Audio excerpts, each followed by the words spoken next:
Hola, ¿cómo están? Gracias por ver de nuevo La Guillotina. Bueno, pues la semana pasada quedamos pendientes con nuestro amigo invitado Fernando Martínez Cue. Vamos a seguir platicando con él hoy. Fer, ¿cómo estás? Muy bien, Jorge, gusto en saludarte y a todos. Oye, qué bueno que volviste, porque sí dejamos temas pendientes. Lo que es de llamar la atención es que en una semana, la de cosas que pasaron, de la última plática que tuvimos aquí mismo a hoy, han pasado cosas verdaderamente importantes. Me gustaría que tratáramos el siguiente tema.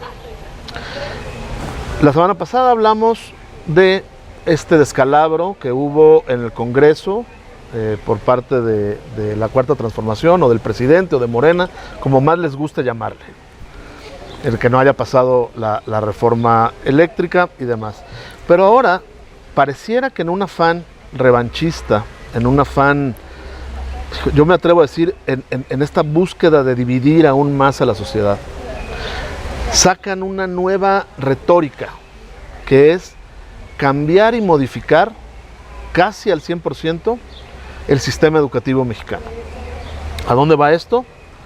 Al menos hasta donde conocemos, dicen, o se dijo en la mañanera o en la misa de gallo esta de todos los días, que el modelo actual es racista, clasista, neoliberal, etcétera, un sinnúmero de calificativos que no tienen nada que ver con la educación.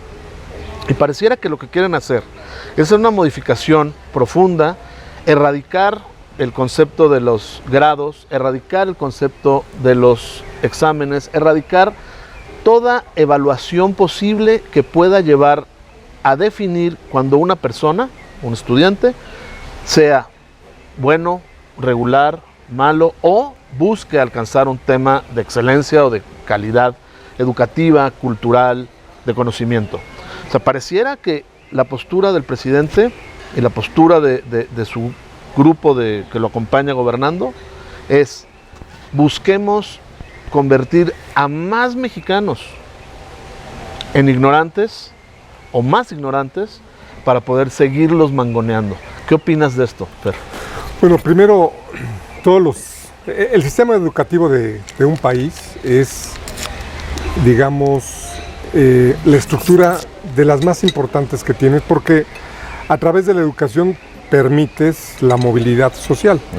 ¿Y qué es la movilidad social? Bueno, que el nivel... También lo critican, ¿eh? Bueno, como tal. El nivel más bajo... Esa frase que acabas de decir.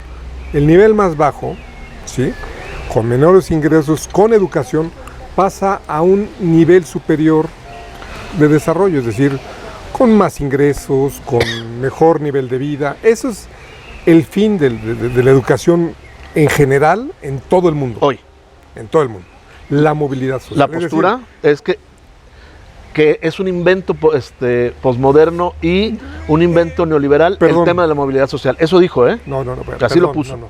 El tema es que muchos países buscan tener un equilibrio y tener las mismas condiciones para toda la gente, es decir, que los privilegiados no tengan esos privilegios, ¿sí? Y por eso están tasando las herencias, para buscar que la gente partan casi desde el mismo piso para la competencia que se tenga en el mundo o en la economía, en la sociedad. Entonces, no olvidemos que esa movilidad es la que nos interesa, porque es el grueso de la población, es decir, que el pobre pase una clase media. ¿Sí? Esa es la tesis. Okay. Ahora, en algunos países, digamos el caso de Alemania, por ejemplo, si tú tienes, dependiendo de tus características de desarrollo, de habilidades, de aptitudes, sí, desde la escuela te encausan. Tú puedes ser esto, tú puedes ser esto, tú puedes ser esto. Entonces, bueno, para eso. Y tiene que ver cuál va a ser el desarrollo del país en los siguientes años. Eso está claro. Bueno, pero es el primer mundo, ¿no? Bueno, pues aspiramos hacia el primer mundo. Sí, pues claro, pero aspiramos tú y yo. De lo que se trata esto es de ver que la clase gobernante actual no aspira a eso. Termino mi exposición. Entonces, en el caso de como repetía, en el caso alemán, por ejemplo, encausan, o suizo, encausan mucho a las personas en función de sus aptitudes. Ahora, México entra dentro de los países de la OCDE, ¿sí? Y está en el último lugar. Entonces, en educación, cuando tú ves los países están compitiendo en todos los ámbitos, la competencia es en todos los ámbitos. Entonces, cuando tú tienes una sociedad que va hasta atrás, y de aquí las reformas que planteó en su momento el presidente Peña, desde mi punto de vista, tuvieron mucho de adelanto, sin embargo no fueron bien consensadas con la base trabajadora, con los maestros en particular, ¿sí? Entonces, este tema de buscar subir los niveles, por ejemplo, las aptitudes en matemáticas, ¿por qué son buenas las aptitudes? Porque se desarrollan mucho las ciencias exactas, los ingenieros, etcétera.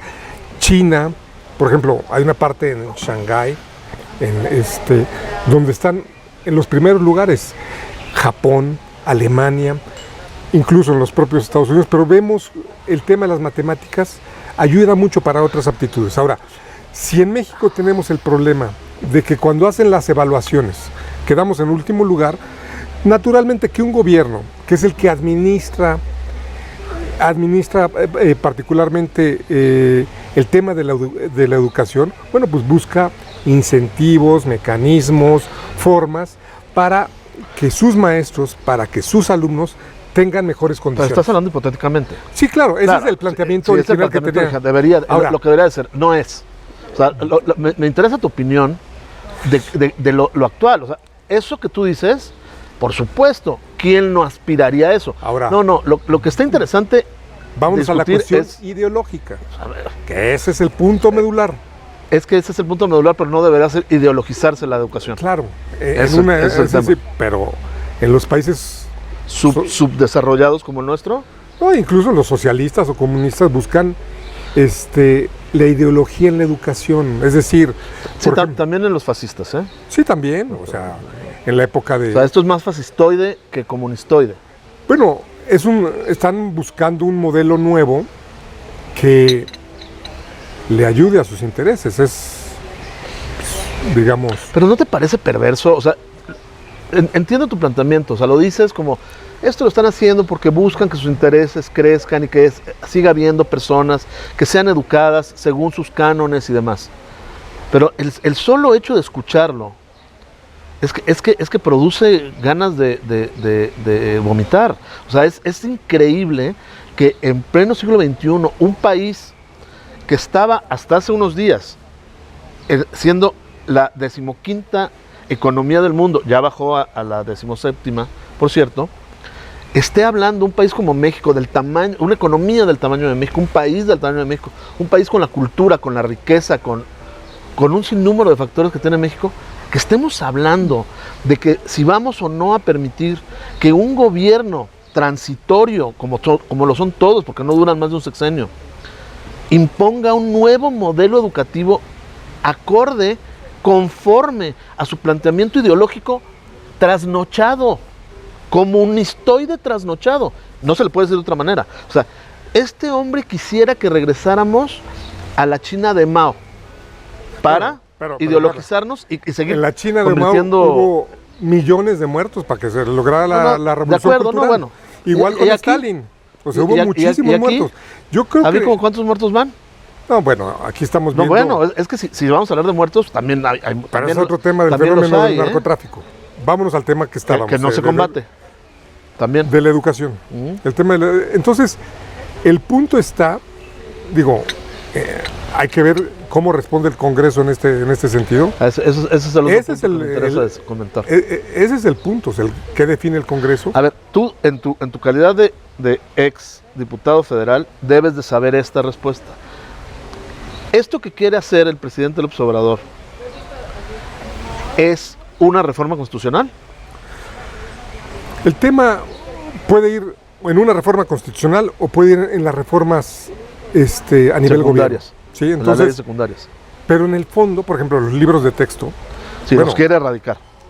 El planteamiento de los libros de texto, que vamos hacia el libro electrónico básicamente, y era la tesis de las tabletas electrónicas para los alumnos, es decir, lo que se buscaba con este mecanismo es que todos los alumnos de todos los niveles tuvieran una tableta electrónica, que hubiera internet público para precisamente conectarse, poder acceder a bibliotecas, a información que se ha desarrollado en otros países. digamos, en la India, por decir un caso. Entonces, en el caso mexicano, lo importante de los libros es el contenido y la ideología que le quieras plantear. Y todo gobierno, Yo creo que sea. Yo creo que quitarle el tema ideológico, ¿no? No, pero es que ahí está el asunto. Es que... ¿Cómo voy a hacer que el colectivo piense de un tema? O sea, No, es por pero- la educación. Sí, claro, a ver. Es que la educación precisamente es, perdón que te contradiga, para exactamente lo opuesto, Fer.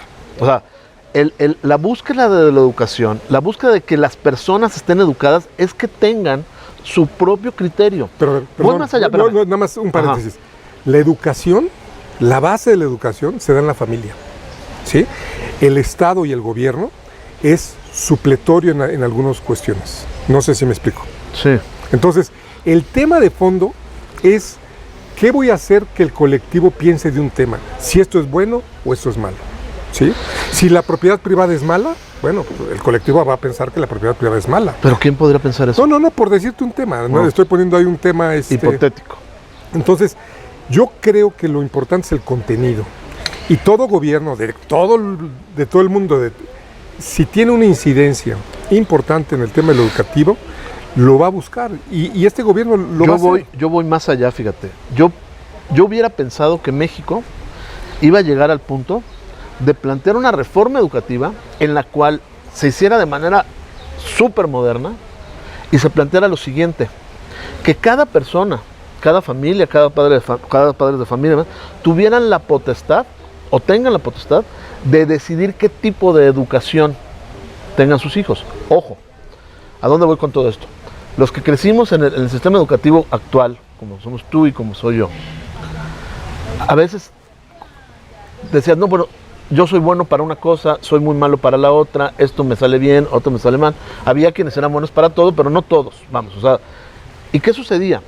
Que sí es cierto que ahí es un poco alevoso, ¿no?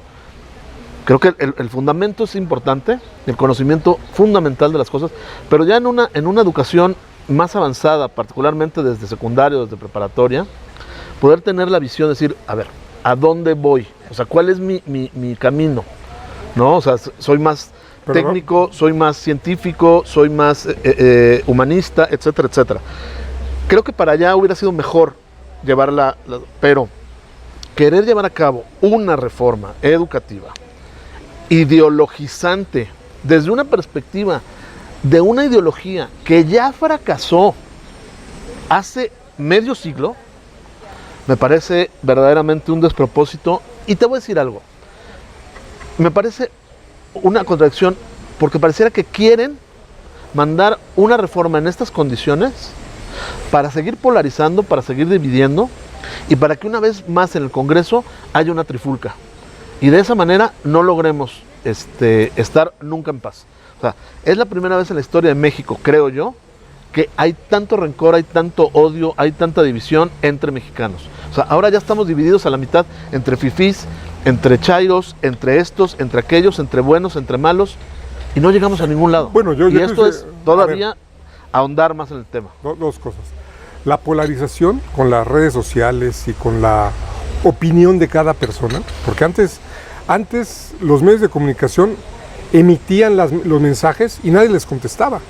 Hoy con las redes sociales hay actores que participan, contestan, interactúan entre ellos. Es decir, cambió el sistema de comunicación que tenemos. Es decir, en Estados Unidos hay una polarización que nunca habíamos visto. Esa toma que querían hacer del Congreso. ¿Gracias a qué? A redes sociales. No, gracias a que hay líderes populistas, como es el caso de López Obrador y como es el caso de Trump, que buscan tocar los puntos medulares para polarizar. O sea, porque es lo mismo que hicieron los nazis en Alemania, ¿eh? O sea, es decir, vamos a buscar un culpable de nuestra desgracia o de nuestras carencias. ¿Quién es? Es él.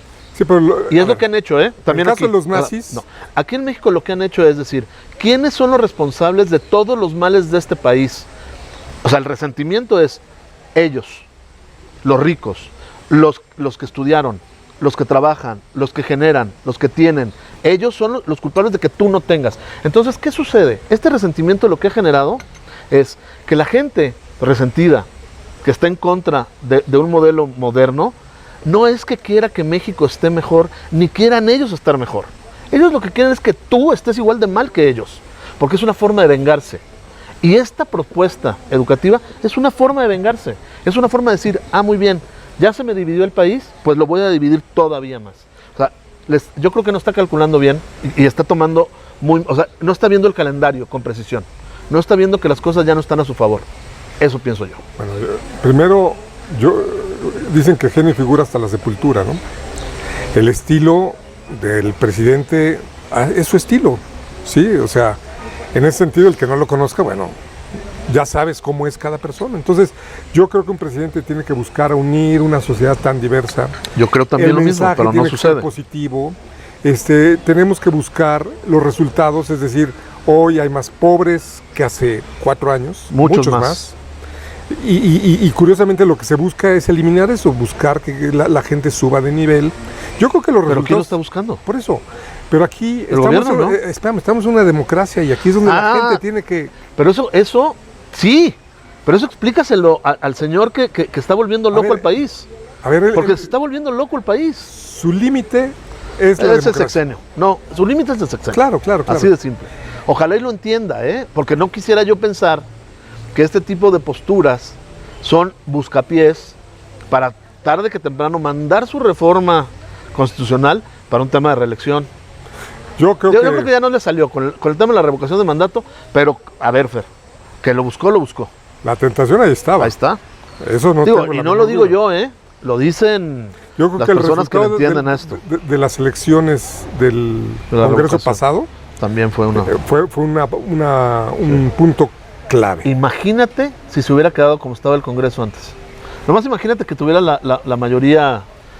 Pero es que casi todos los presidentes la han tenido en su momento. Y la pierden. Y la pierden en los primeros 3 años. No fue excepcional. No todos, Acuérdate lo que tuvo que hacer Peña. Y mira que ya para que yo hable bien de Peña de veras es porque este cuate me tiene vuelto loco. Porque sigo diciendo que gracias a Peña estamos metidos en o sea, a Peña habría que quemarlo en leña verde. Pero en fin, el asunto es, acuérdate lo que tuvo que hacer. El famoso Pacto por México. Bueno, ahí es un acuerdo de las fuerzas políticas de buscar cuestiones positivas. Es que las mayorías se construyen, o sea, no se tienen... Cuando no las tienes, precisamente... Pues, nunca se tienen, esa es exactamente la idea de la democracia. Por ejemplo, el planteamiento en esencia de la reforma educativa de Peña, el único sí estuvo de avanzada, tuvo cuestiones muy positivas, pero tuvo una falla, que no fue consensada con los maestros. Y esa falla, el gremio de los maestros lo vio como negativa. Espérate, eso ahorita que más los maestros. Dentro de su propuesta está quitarle las nóminas de los maestros a los estados. Y otra vez, como en 1971, tenerlas en el centro y desde la Secretaría de Educación dispersar los salarios de los maestros. O sea, escucha lo que estamos diciendo. O sea, todos los avances que se llevaron a cabo en los últimos 30 años, los están echando por la borda. Bueno, el tema administrativo, desde el punto de vista, es un país centralista o sea, era. O sea, tú ves las potestades que tienen los estados nada. Y ya si tienen muchas potestades. No, por ejemplo... Digo, quitando el tema de los impuestos y demás, pues sí, probablemente. Son sustanciales, es decir, pero si no tienes dinero para la educación, si no tienes dinero para la obra, pues tienes que recurrir al gobierno federal. ¿Quién es el que recauda? Por ejemplo, vayámonos a Argentina. Ahí el Estado, y me refiero a cada uno de los... de las provincias. De las provincias, tiene su recaudación, ¿sí? Entonces les permite enfrentar sus necesidades con los ingresos que se generan o de la venta y en el caso del impuesto sobre la renta de carácter federal. Entonces, si vamos a los Estados Unidos, igual, el impuesto sobre la venta se queda en la localidad y el impuesto, el IRS que le llaman, Hacienda, se lo queda la federación. ¿Sí? Entonces, el gobierno puede enfrentar los estados tienen más autonomía financiera. Oye, me está aquí diciendo nuestro flamante productor que ya nos queda 3 minutos para terminar, pero yo te pediría que hicieras objetivamente una idea de qué es lo que va a suceder. Ahora sobre este tema en particular, o sea, ahora que vaya a la Cámara de Diputados esta reforma, si así se le puede llamar, ¿qué es lo que va a suceder? Mira, yo lo que creo es que siempre tiene que haber el debate, tiene que haber No, la pero propuesta. no hipótesis. ¿Qué va a suceder? O sea, desde tu Bueno, experiencia. no tengo la... Desde tu experiencia, ¿qué va a suceder? Mira. No, hipótesis, sí, no, bueno, ahí podemos, perdón. No. Yo lo que esperaría, perdón que te diga, es que haya debate, que se discuta, que haya propuestas y que haya avance en los temas. Si no es incluyente esta propuesta, pues va a pasar lo mismo que con la de Peña, que fue muy buena, Va a pasar lo mismo. pero el gremio no la vio como suya, no la vio positiva hacia ella, y fue uno de los reclamos que el magisterio tuvo contra Peña y que en ese sentido apoyó a López Obrador. Entonces, tenemos que ver que la reforma, la que sea, tiene que estar consensada, tiene que haber propuestas, tiene que ser innovadora en el tema de educación, porque si nos comparamos con otras regiones, con otros países, pues vamos muy atrás. Muy atrás. Bueno, pues gracias, Fer. Gracias. Vamos a irnos. Les agradezco mucho que vean La Guillotina y nos vemos la semana que entra en otro espacio. Pronto nos vemos, mi Fer. Claro que sí. Gracias.